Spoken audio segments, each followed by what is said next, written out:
श्री शिवाय नमस्तुभ्यम। हम सबको पता है कि आज है 6 जनवरी यानी कि सकट चौथ का बहुत ही पावन सा दिन। मेरी सभी बहनों को सकट चौथ की बहुत बहुत शुभकामनाएं। मेरी यही कामना है कि भगवान गणेश, भगवान महादेव आप सभी के परिवार की जो उम्र हो वो लंबी करें, है ना। तो आज के इस वीडियो में हम लोग बात करने वाले हैं कि कैसे आज आप लोग को चौथ का दीपक अपने घर पे जलाना है, वो भी तिल के साथ में, जिससे आपकी फैमिली, आपके परिवार को खुशियों की कभी नज़र नहीं लग पाएगी। ठीक है ना। चलिए इसी की बात हम लोग करने जा रहे हैं। बहुत ध्यान से वीडियो को देखिएगा। स्क्रीन पर आप लोग को दीपक दिखाई दे रहा होगा। अरे दिख रहा है ना। आपको क्या करना है, इस प्रकार से ऐसे ही एक दिया लेना। ठीक है ना, बातें समझ में आ रही है। दिया आज के दिन स्पेशली ध्यान रखिएगा, नया दीपक लेना है। अगर मिट्टी का दिया लगा रहे हो तब तो नया लेंगे, लेकिन अगर पीतल का दिया लगा रहे हो या आप तांबे में दिया लगा रहे हो तो आपको बार बार दीपक को चेंज करने की आवश्यकता नहीं है। लेकिन दीपक जलाने से पहले अच्छे तरीके से उस पीतल के दिए को या उस तांबे के दिए को, आप मार्केट में आती है ना पीतांबरी, उससे अच्छे से धुल लेंगे। ठीक है ना। बारी आती है कि भैया इस दीपक को हम लगाएंगे कहाँ पर। सबसे पहले आपको बताना चाहता हूँ, आज का ये जो दिन होता है वो किसे हम समर्पित करते हैं। बताओ भाई, भगवान गणेश को। ठीक। अब जब भगवान गणेश को समर्पित कर रहे हो तो दिया कहाँ लगाओगे, भगवान गणेश के पास में ही लगाओगे। ध्यान रखिएगा, वर्ष भर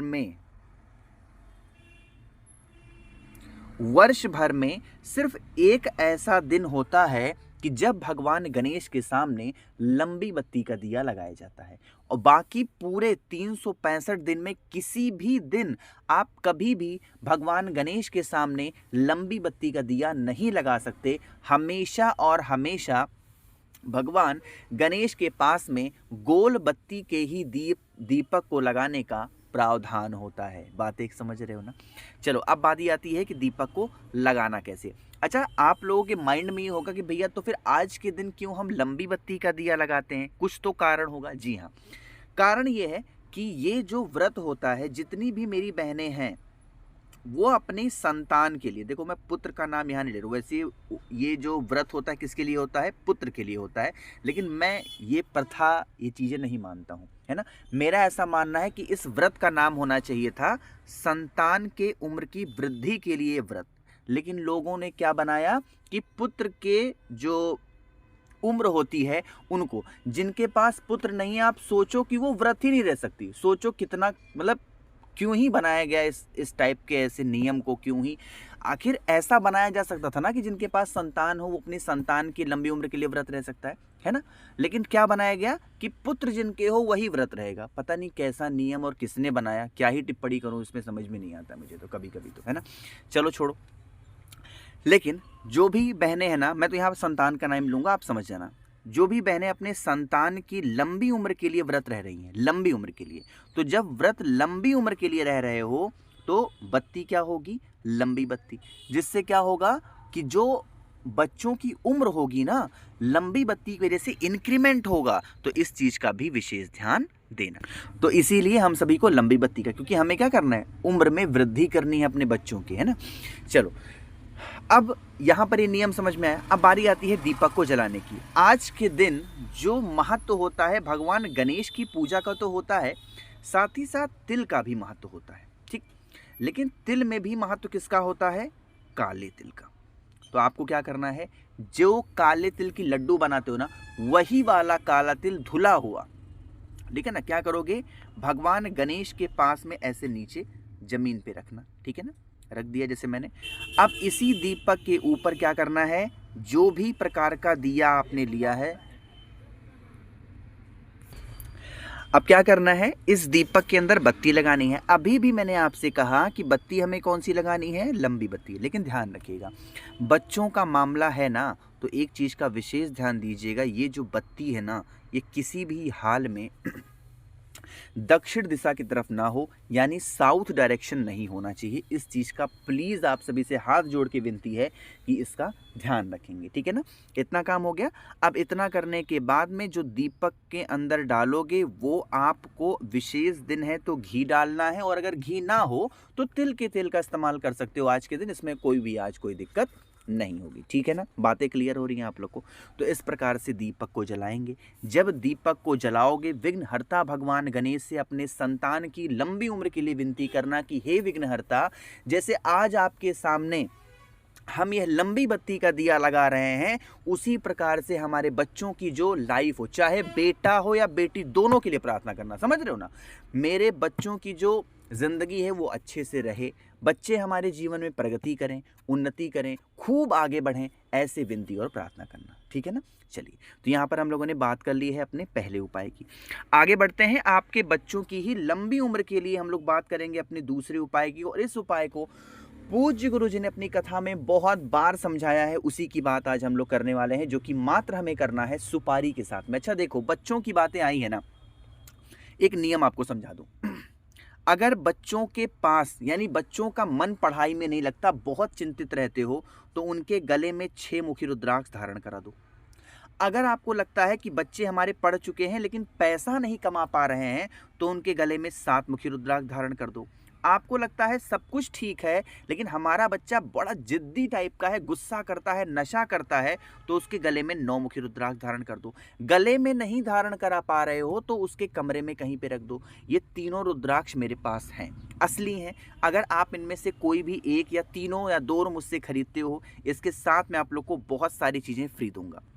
जैसे 5 मुखी रुद्राक्ष आपको फ्री मिलेगा, 3 मुखी रुद्राक्ष आपको फ्री मिलेगा, कमल गट्टे की पूरी माला ही आपको फ्री मिलेगी, 50 ग्राम भस्म जो कि मैंने बेल की छाल से खुद बनाया है वो मैं आपको बिल्कुल फ्री में दूंगा, और एक नई चीज़ स्टिकर जो कि 4 स्टिकर है श्री शिवाय नमस्तुभ्यम के, वो मैं बिल्कुल फ्री में दूंगा। तो इन सभी चीज़ों का लाभ उठाना है तो ये रहा मेरा WhatsApp number 8299419143। Cash on delivery की सुविधा उपलब्ध है। ठीक है ना, ठीक है ना। तो नंबर आप लोग नोट कर लीजिए, मुझे व्हाट्सएप पे मैसेज कर दीजिएगा, कैश ऑन डिलीवरी में करा दूंगा, है ना। चलिए अब बातें करते हैं इस वीडियो के हम लोग अपने इस उपाय की तरफ। देखो मैंने क्या बताया, सुपारी क्या करना, 2 सुपारी लेना। पूजा पाठ वाली सुपारी अलग होती है और खाने वाली सुपारी अलग होती है। तो क्या करना है, आपको 2 सुपारी लेनी है जो पूजा पाठ में इस्तेमाल होती है। ठीक है ना।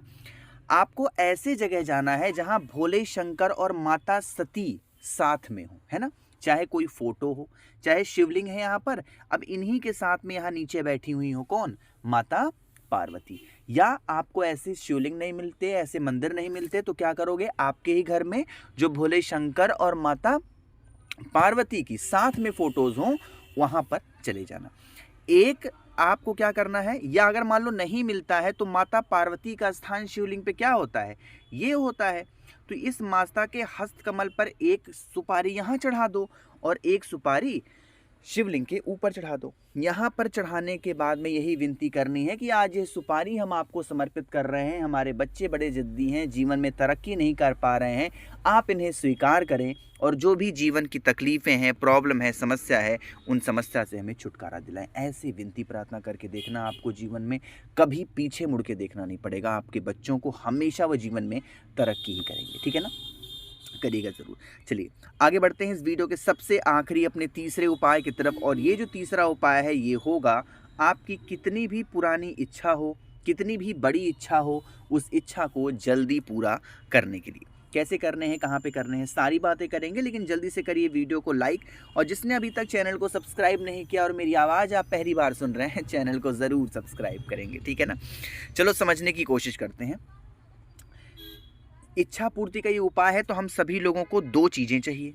वो कौन कौन सी 2 चीज़ें हैं, पहले नंबर पर तो आपको 1 काली मिर्च चाहिए और दूसरे नंबर पर आपको चावल का 1 दाना चाहिए। क्या, 1 काली मिर्च लेना है और चावल का 1 दाना लेना है। इन दोनों चीज़ों को लीजिएगा, तांबे का पात्र लेंगे, उसके अंदर जल भरेंगे, जल के अंदर आपको गंगा जल डालना है और फिर पहुंच जाना है भोले बाबा के शिवलिंग के पास में। लेकिन इसी जल और गंगा जल के अंदर जो 1 काली मिर्च था और 1 चावल का दाना था उसको भी डाल देना। भोले बाबा के शिवलिंग के पास पहुंचना। आपको पता है उनका पूरा परिवार, संपूर्ण परिवार भोले बाबा का कहाँ पे है, शिवलिंग के ऊपर ही है। क्या करना है, एक आप लोगों को थोड़ा सा जल भगवान गणेश के स्थान पे, थोड़ा सा भगवान कार्तिकेय, थोड़ा सा माता अशोक सुंदरी, थोड़ा सा माता के हस्तकमल पे और बाकी के बचे हुए जल को भोले बाबा के शिवलिंग के ऊपर मात्र समर्पित करने से हमारे बच्चे जीवन में तरक्की करते हैं। उनकी जो विशेष पूरी नहीं हो पाई थी वो इच्छा पूरी ज़रूर होगी। कोशिश की है अच्छा समझाने की। कोई बात समझ में ना आई हो नीचे कमेंट सेक्शन में पूछिएगा। मेरे जितने भाई बहन आवाज़ आज मेरी पहली बार सुन रहे हैं, चैनल को ज़रूर सब्सक्राइब करेंगे और वीडियो को तो लाइक भाई सभी को करना है ना। श्री शिवाय नमस्तुभ्यम।